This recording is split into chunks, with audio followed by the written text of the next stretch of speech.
ओम शांति। आज 23 मई 2026 के प्यारे बाप दादा के अनमोल मधुर महावाक्य हैं।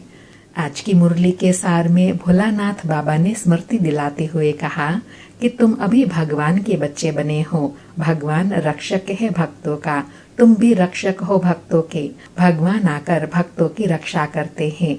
तो बाबा कहे कौन सी आफत आई है जो रक्षा करते हैं, क्योंकि अभी रावण 5 विकारों का राज्य है, पीड़ित है, रावण संप्रदाय से दुखी है, इसलिए भोलानाथ शिव बाबा को याद करते हैं। बाबा कहे तुम बच्चे अभी समझते हो कि भोलानाथ शिव बाबा ही बिगड़ी को बनाने वाला है।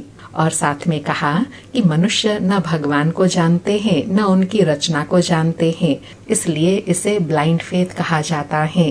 बाबा कहे दूसरे तरफ तुम हो जिनको दिव्य दृष्टि मिली है। फिर नशे की स्मृति दिलाते कहा कि यह भारत देश बहुत पवित्र था, अभी इनको नर्क मगध देश कहा जाता है, फिर स्वर्ग बनना है।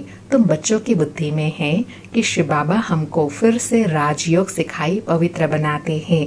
गाते भी हैं पतित पावन भक्तों के रक्षक भगवान, जो अभी संगम पर आकर घोर अंधियारे से घोर रोशनी में ले जाते हैं, क्योंकि अंधियारे और रोशनी का ज्ञान संगम पर मिलता है।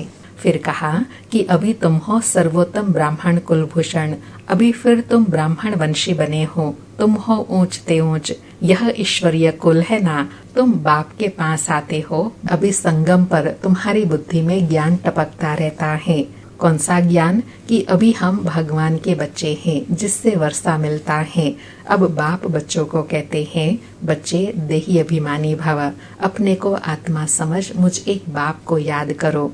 फिर विशेष कहा कि तुम्हारी आत्मा के संस्कार अभी तमो प्रधान है, उनको अब चेंज करना है। इसको काया कल्पतरु कहा जाता है, अर्थात अभी बाबा आत्मा और शरीर दोनों को पवित्र बनाते हैं, काया कल्प वृक्ष समान बनाते हैं। फिर सतयुग में कभी काल नहीं खाता है, कभी अकाले शरीर नहीं छूटेगा, कोई दुख नहीं होगा। सतयुग में रोने की बात ही नहीं होती, बूढ़े होते हैं, साक्षात्कार हो जाता है। यह पुराना शरीर छोड़ हम नया जाकर लेंगे। फिर एग्जाम्पल देते हुए गुह्य बात समझाई। तुमको भ्रमरी का मिसाल भी समझाया जाता है।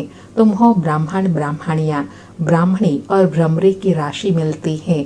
जो काम भ्रमरी करती है वही तुम बच्चे करते हो। वंडर है ना, भ्रमरी विष्टा के कीड़े को उड़ने लायक बनाती है और तुम ज्ञान की भू भू कर मनुष्य से देवता बनाते हो। और बाबा कहे कछुए का मिसाल भी अभी का है। कहे घर गृहस्थ परिवार में रहते हुए, विस्तार में रहते हुए बुद्धि से एक बाप को याद करते हो, अर्थात विस्तार से सार में आने का अभ्यास अभी करते हैं। और साथ में बाबा कहे सर्प का मिसाल भी अभी का है, क्योंकि अभी ही देही अभिमानी बनने का पुरुषार्थ करते हैं। और रूहानी नशे में रहने के लिए कहा कि अभी फिर से बाबा आकर पुजारी से पूज्य देवता बनाते हैं। तो तुम बच्चों को अंदर में कितनी खुशी रहनी चाहिए कि परम पिता परमात्मा ने आकर हमको अडॉप्ट किया है। मनुष्य मनुष्य को अडॉप्ट करते हैं तो कितनी खुशी होती है। यहाँ स्वयं भगवान आकर हमें अडॉप्ट करते हैं। शिव बाबा कहते हैं, मैंने तुम बच्चों को अडॉप्ट किया है, तुमको बेहद सुख का वर्षा देने।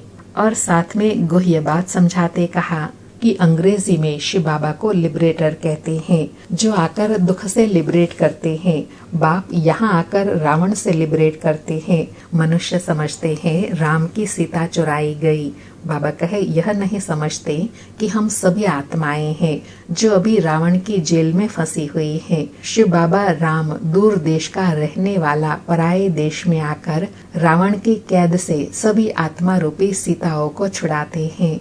फिर पवित्र बनने के लिए स्मृति दिलाई कि बाप कहते हैं, यह अंतिम जन्म मेरे कारण पवित्र बनो तो तुम पवित्र दुनिया के मालिक बनेंगे।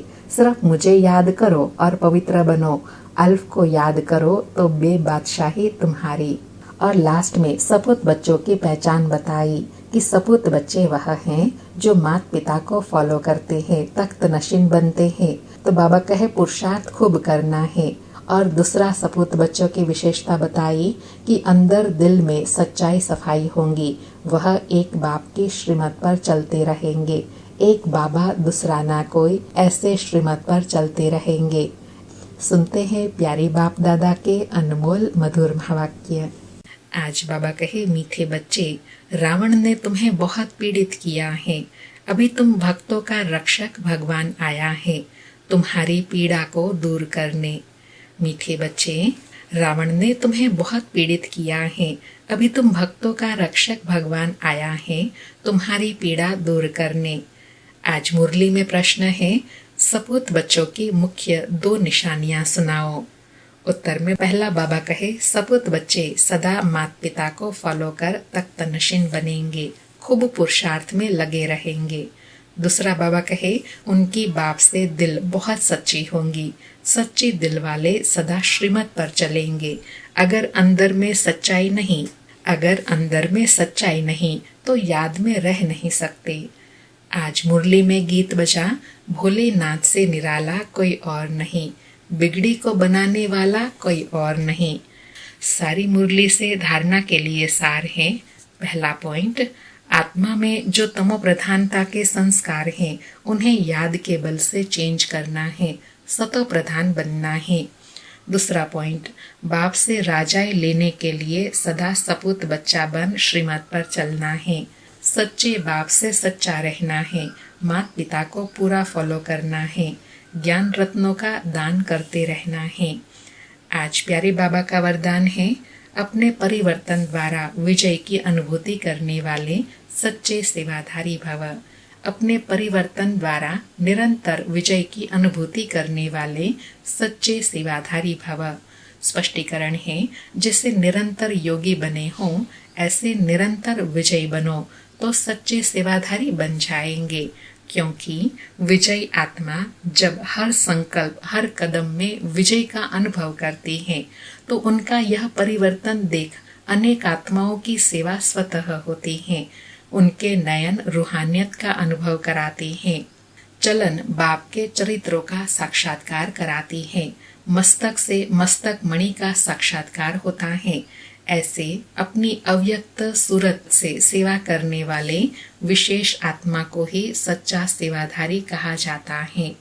बाबा ने सच्चे सेवाधारी की परिभाषा बताई कि सच्चे सेवाधारी वह हैं जो ईश्वरीय स्मृति द्वारा, अपने नैनों द्वारा, अपने हर कर्म द्वारा, संकल्प द्वारा सेवा करते रहे।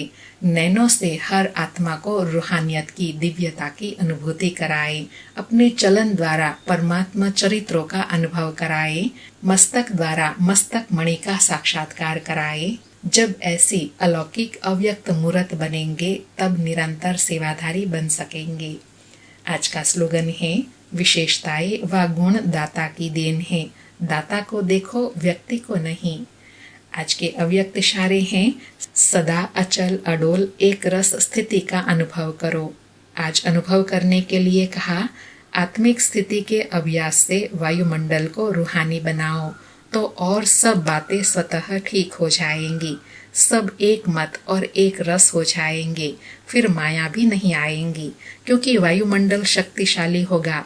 वायुमंडल को शक्तिशाली बनाने के लिए याद के प्रोग्राम रखो और आपस में उन्नति के लिए रूह रिहान की क्लासेस करो, स्नेह मिलन करो, धारणा की क्लासेस रखो तो सफलता मिल जाएंगी। बाबा कहे, अचल अडोल एक रस स्थिति कब बनेंगी?